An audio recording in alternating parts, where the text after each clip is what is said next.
What's going on, Z Warriors? It's your boy, Mr. Waffles here, and it's awakening time. So, as we can see, we have new masteries, new MPs, and it's the game is just going. I wouldn't say obviously insane, but it's going into a new direction where I'm really liking it. Some people think it's a power creep. Some people have a lot of views on a lot of different things. A lot of changes have been happening, but I'm really excited. And I'm not going to be talking about the frozen list, but for those who don't know, the frozen list is simply um, a list that has certain cards on there, and the cards that are on the list can't be used for a tournament play. So right now we just have the six set one masteries, and I think November 1st, I believe, is when we can't use them in tournament play any longer. But we can still use them for fun and still use them to again casually. So if we want to try out combinations with the old MPs, with your friends and stuff like, I mean, sorry, old masteries with the new cards in set seven with your friends and see how busted they can be or whatever. You can do that. But as for tournament play, they're not going to be allowed. But what we're going to do is we're just going to talk about Goku and the new Blue Style Mastery, which is called Blue Resolute Mastery. And for some reason, with Panini, they have a lot of masteries with the letter R. I don't know what it is, but you have Ruthless, Rampaging, Resolute, Retribution, Restored. Probably missing another one somewhere. So sometimes I'm getting them all like mixed up because there's so many of them. But like we'll just get right into the Blue Style Mastery and what it does. So Blue Style Mastery is called Blue Resolute Mastery, and the card art on it looks really amazing. It has Cell with the whole blue planet in the background, and it has a constant effect, which all your attacks deal plus one life card of damage. And it also has a power where you discard a style card from your hand to draw a card and prevent 4 stages and 4 life cards of damage from your opponent's next attack this combat. So I don't know about you guys, but I think this is huge. Reason being, it's because it's mainly proactive discardability as opposed to reactive like blue protective.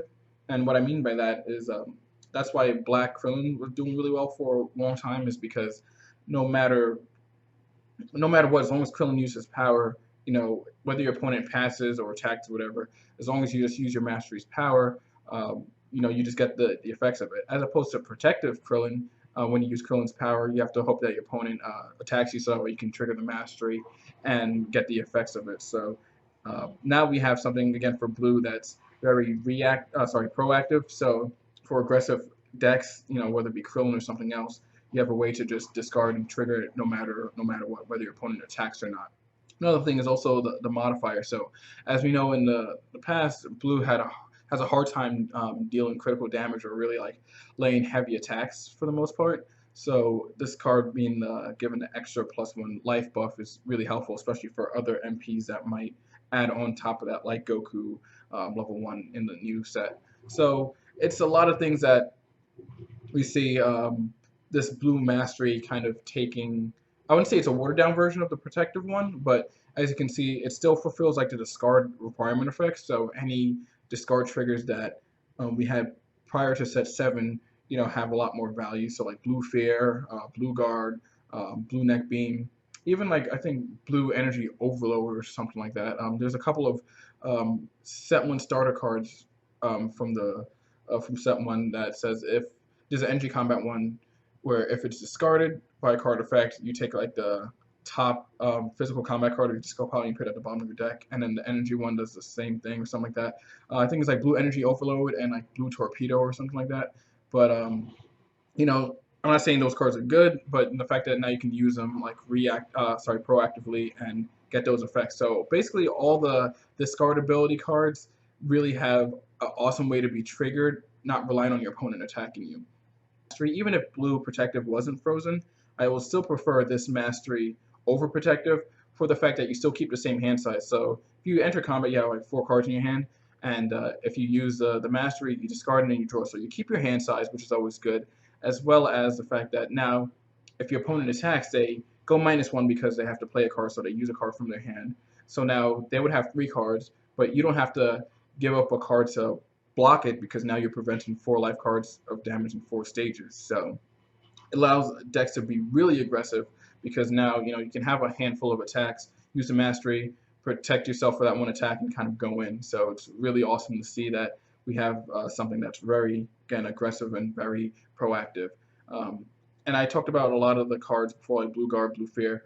The fact that now this mastery gives life to a lot of the older stuff is really helpful as well. So I'm just really looking forward to seeing what other discardability effects we would get in set 7 in Awakening. So I'm really looking forward to that. So Goku level 1 now. Before we had Goku, but he wasn't that great just because his powers seemed either very specific to a certain theme. So whether it be drills, whether it be allies, or Goku, which just draws. There was nothing really uh, overall good about Goku. That you can put into any style, into any deck or anything like that. So now any style can really get advantage of the new Goku stack. So let's delve into it. So Goku level 1 is Goku training. It says all your attacks deal +1 life card of damage. Power, use when entering combat, draw a card.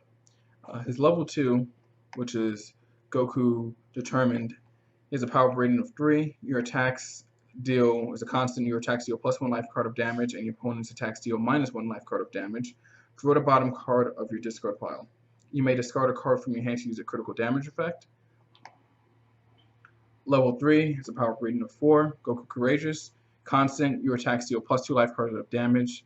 Power physical attack, draw the top or bottom card of your discard pile. Damage is AT +2 life cards. And Goku Selfless. Power rating of 5. Constant, your attacks deal +2 life cards of damage, and your opponent's attacks deal -2 life cards of damage. Search your life deck, discard pile, or bound zone for a style card and place it into your hand. So all these cards, this whole Goku stack, as you can see, is truly amazing. As you can see how it works well with Resolute Masteries, because you get the card advantage that you can use to discard and prevent damage, as well as you get higher in the Goku levels, he basically becomes like a hiding drill for your opponent's attacks. Goku, as you can see, is universally good, and it's universally just amazing in any style, because any style can really benefit from having an extra card or just getting cards from their discard pile to their hand. So a lot of people think like, oh, with Goku, it's totally useless because Goku training's out, and I don't really agree with that, only because Goku still has its place. Again, with the new Frozen list, we can only use set 4 and set 7 mastery, so Perceptive and whatever the new Black Style mastery would be.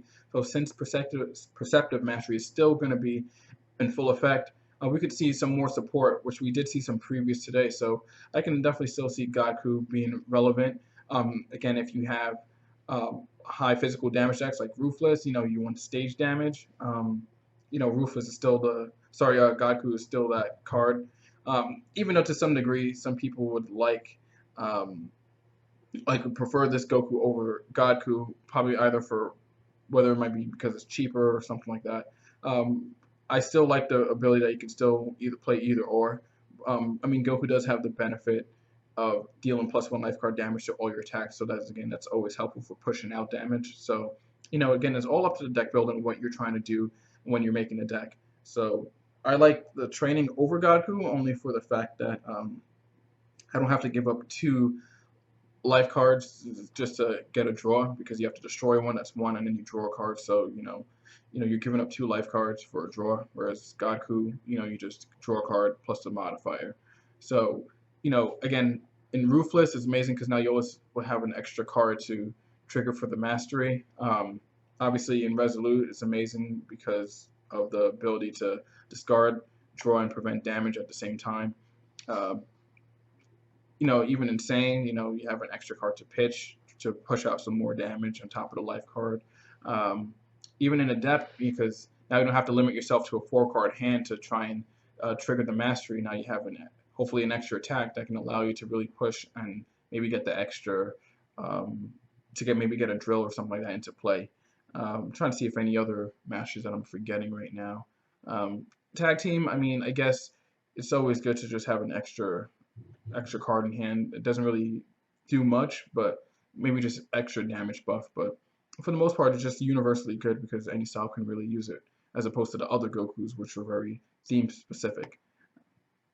Now it's level 2, as you can see, where all your attacks deal +1 life card damage and all your opponent's attacks deal -1 life card damage. This is also huge, so for a lot of things that are unpreventable, you can still have the modifier. It's just really good just to have that ability for things like disc or anything that can deal like 5 or more life card damage unpreventable. Now it gets reduced.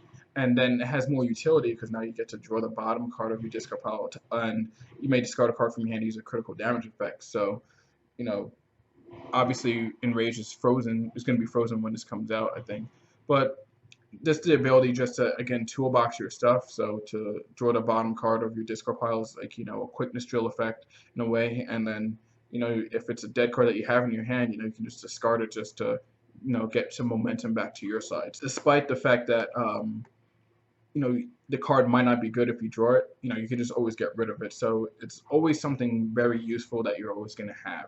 So, you never, now instead of, taking drawing cards from your deck, you still have the same, 5-card hand, but now you're going from your discard pile instead. So that way, if you kind of camp on one, and every time you use this power, you're kind of losing a life card each time, and you got to kind of hope that the card that you draw would, offset that life card damage that you pretty much doing to yourself.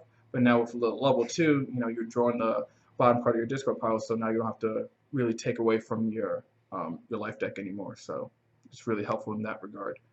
His level 3, again, we don't have the -1/-1 anymore, where it's more aggressive, so all your attacks deal +2 life cards. Now with Resolute, everything does +3, and his power is AC +2. So right there, even if he's at 0, it's already +4, +5 with Resolute Mastery.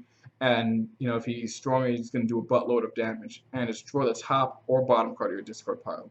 So now you're kind of stuck with the card that you get, whether it's good or bad. But at the same time, you're having basically, if it's an attack, you're having 2 extra attacks because his power is an attack, plus the card that you draw can potentially be an attack. So I can see like Ruthless doing a lot of crazy shenanigans with this.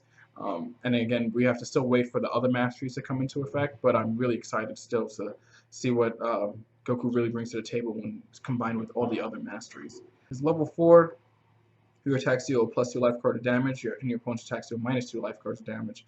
Search your life deck, discard pile or banish zone for a style card, and place it into your hand. So, obviously, the Abuse of Blue Terror, Black Reflection, a lot of different really good cards that get banished after use, now can come back to your hand with Goku 4.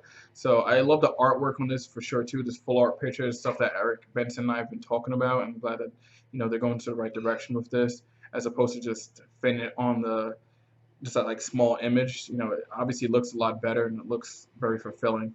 And I like the fact that everything is +2, -2. So I like the way they kind of really scaled the constant of the Goku 2 and Goku 4. So that way, if you want to go defensively, it's either you go to 2 or go to 4.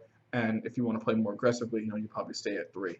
So I just like all the abilities and the utility that Goku really provides in this stack. And again, being able to use it with every single style and mastery besides Namekian is always a plus. And I, for one, just can't wait for Goku to be, utilized for people to really tinker and really get really crafty with deck building, because now in the Goku mirror match, depending on what style, which style can really abuse that level 4, or some might stay at 3 if they're a really aggressive deck like Sane or something like that. So, who knows what's going to happen. But what do you guys think about the new Goku stack and the new Blue Mastery? Do you guys like it, dislike it? Let me know what you guys think. I'm for one just really excited to really try them out in a lot of different decks and see what works and what doesn't. So until next time, Z Warriors, Mr. Waffles out.